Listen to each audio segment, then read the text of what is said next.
So you clicked on this video because you're wondering why mystery bounties are so broken? Well, let me show you. So over here, you can see one player, two player raise call. So one all in, two all in, three all in, five all in. You see, it's broken. But for you to understand why it's broken, let's start from the beginning.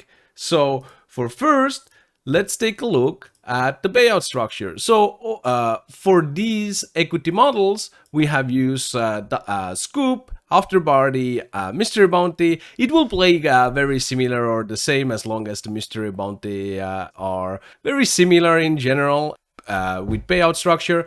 So if we go ahead and take a look, 9,000 for first, 223 players get in the money, $131 as a min cash. And if you take a look at the mystery bounties, there is 6,500 for 1, 3K, 3, and the minimum is $52. So the way it's going to work is whenever you get in the money, you are being introduced mystery bounties. So to get in the money, that means about like 85-ish% of the field is gone, meaning they did not get anything. But mystery bounties now are getting their own prize pool, and on average, as we can see over here, there is $300 to win if you bust somebody out. That is just average. Maybe you get the minimum, maybe you get the highest one, but that's how the model works. And this is why it creates such a broken model that if you look at the bubble factors, so risk premium means if it's in negative, that means you need less, 32% less equity. And if it's positive in like typical tournament where there is no chaos, that's where you see it being risk premium. And if it's negative, we say negative risk premium or equity drop. If you have them big blinds against the big blind, let's say you go all in. Minus 32% means, let's say somebody jams million big blinds and you have million big blinds to call. What now happens is you need 50% pot odds to make a profitable call or like breaking even call, right? Minus 32 means you need minus 32 at 50, meaning you only need 18% of bot odds. So if we take a look at like range, let's say somebody is super tight. They only go all in with jacks plus and ace king. Well, we could do 18% over here. It's any two cards. You can go any two cards, right?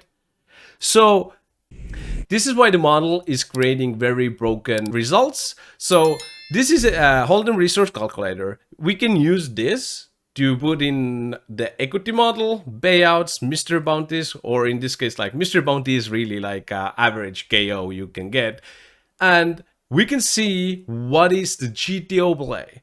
So if you look at the GTO play, so we have a 10 big blind stack, 25, 20, 50, and 30.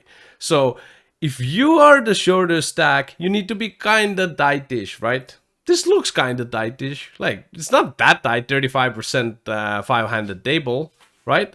But if you raise, and there is a god-off player with 25 big blinds, this player needs to call pretty much 100% of the hands.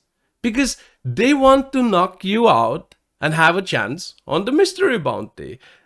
Later on, we will also talk about what happens if we take the top of the bounties out. So this is you got in the money. There is 223 players remaining. So that's how I basically run, see how the game should be played whenever mystery bounties come in. On PokerStars, it comes in when you reach the money. Live, I think, plays pretty much the same. So if this guy plays call, so we can't even go and look any other node because he's basically 100% playing. There should not be any other node, right? So if this guy goes ahead and clicks a call, you can see button strategy is to go all in 73% of the hands, right? Because button only covers the first player, doesn't even cover the cutoff. So if button wants to go all in 73% of the time, and you have 50 big blinds, Well, you now want to go all in with any two cards. And because you're going all in with any two cards, and like Button went all in with 73% of the range, you're getting the right price as a hijack to go all in as well.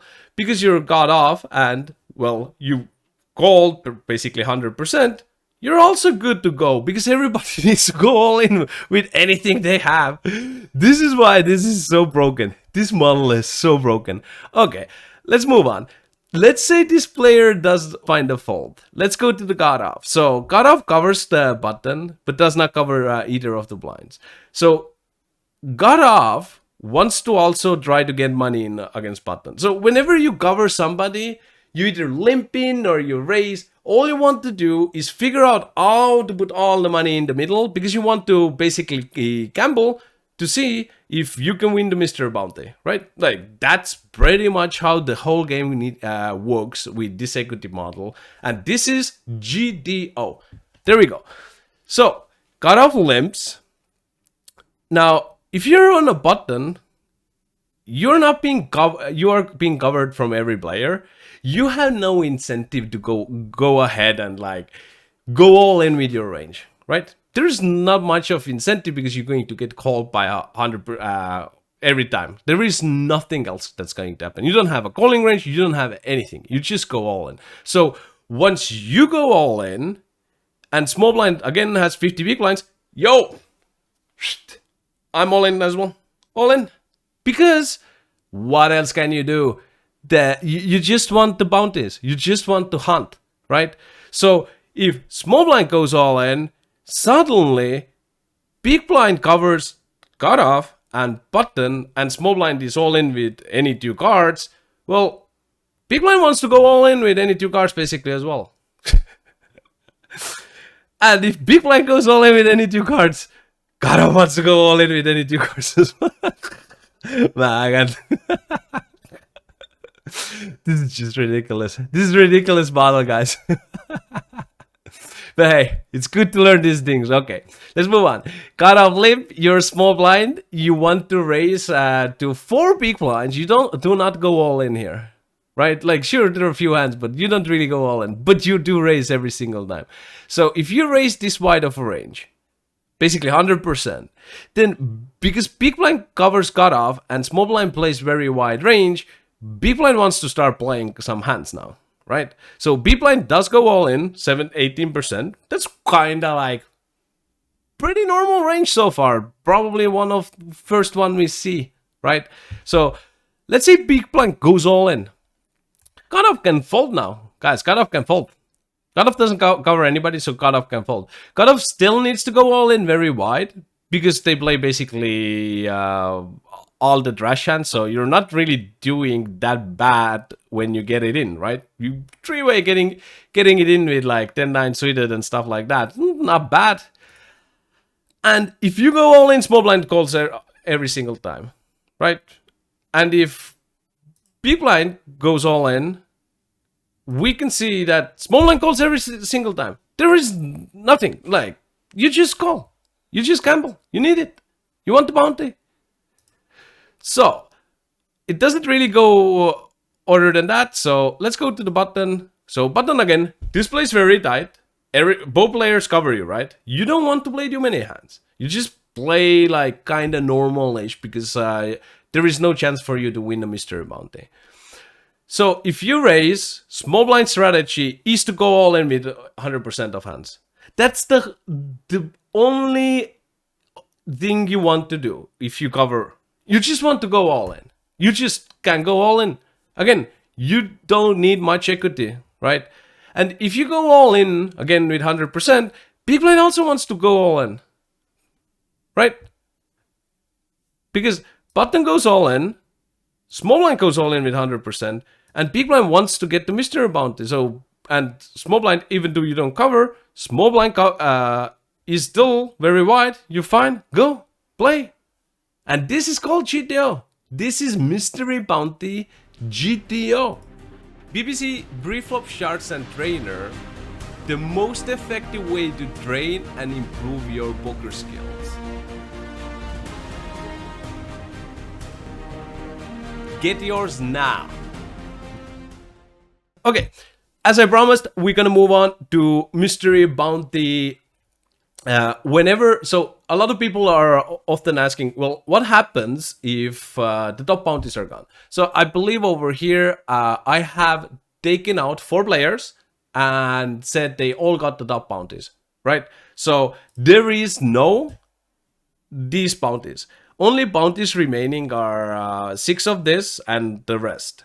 But this still creates too big of average KO for a player. So if you're going ahead and looking at the equity model, it did not really change, right?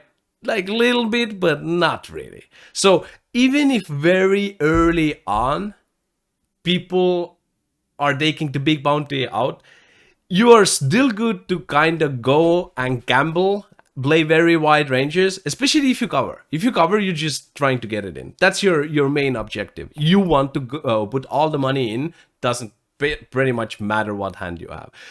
There are some cases where like you don't maybe want to do it like bottom 5-10%, but for the most part, you just want to put all the money in. So with the 10 big blinds, now if this one raised, this one now just limps, right? This one wants to limp 30%. Because of well, cutoff does 90% overlimping, which will result button wanting to jam 63%. So if button jams, we already know the story, guys. Small blind wants to go only 100% of the time. And I don't even have a big blind in there because like normally there is no fucking 5-way all-ins. So over here, when hijack opens, it just goes all in with whatever he opened, and now Godov goes all in 100% because hijack is all in. Button is also all in, so he covers 2 of those. This is so crazy, guys. Oh well, so this is kind of how it goes. And if this guy somehow managed to find the 24% of the fold and you're small blind, well, you just go all in 100% of the hand. Like, sure, it overlimps and does some stuff like that. But even if that happens, the big blind still like these are not really even like converted very well. It's just crazy strategies, guys. It's just crazy strategies.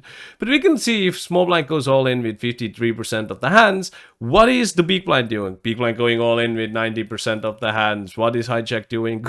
Calling 100% what he opened. And got off now. Now got off. Because got off only covers hijack. He can actually fold, guys. There is a folding range coming in. Look at that. Look at that.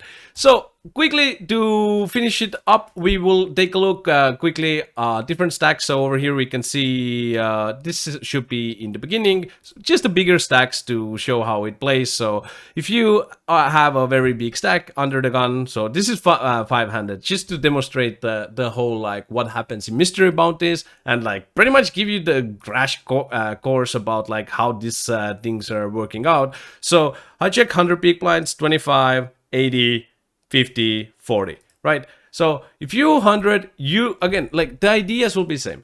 You want to play basically all your hands if you cover because you want to hunt and you hunt hard. So over here we can see you open 87%. So basically, if this is the spot, there should like it goes only 13%. This guy falls, right? So rest of the game shouldn't really even happen, right? Like pretty much doesn't even shouldn't happen. It does happen. People suck in mystery bounties, but people don't just know that it's so broken, right? So cutoff is 25 big blinds, doesn't cover anybody. Blaze tight, right? It's still wide. Like normally you would think this is wide range, but it's kind of tightish range considering the other guy is opening 87%. So if cutoff goes all in, we see the story continues. We can just look hijack. Hijack doesn't fold, right? This guy just wants to hunt the bounty, mystery bounty. Does not matter. But most of it is still like button is to jam with 80 big blinds. So yes, you do 80 big blind jam even if there is 100 big blind guy. You do 50% all-ins. And if you go all in 50% of the time, you do cover basically everybody other than hijack. Small blind just plays 37. But we can look at the hijack. So if somebody goes 25 and 80, you still don't really fold, right? The whole idea is you just want to hunt the bounty. So call, let's say small blind calls 37%. Now hijack 100%, right? All you care about is getting to spin the little wheel and hope you hit the biggest bounty that's available. That is basically mystery bounties explained. It does change if you get to final table and there is only small bounties and like stuff like that. But this is pretty much it. You should be aware of this, and good luck if with the mystery wheel, and hope you win big one. Cheers.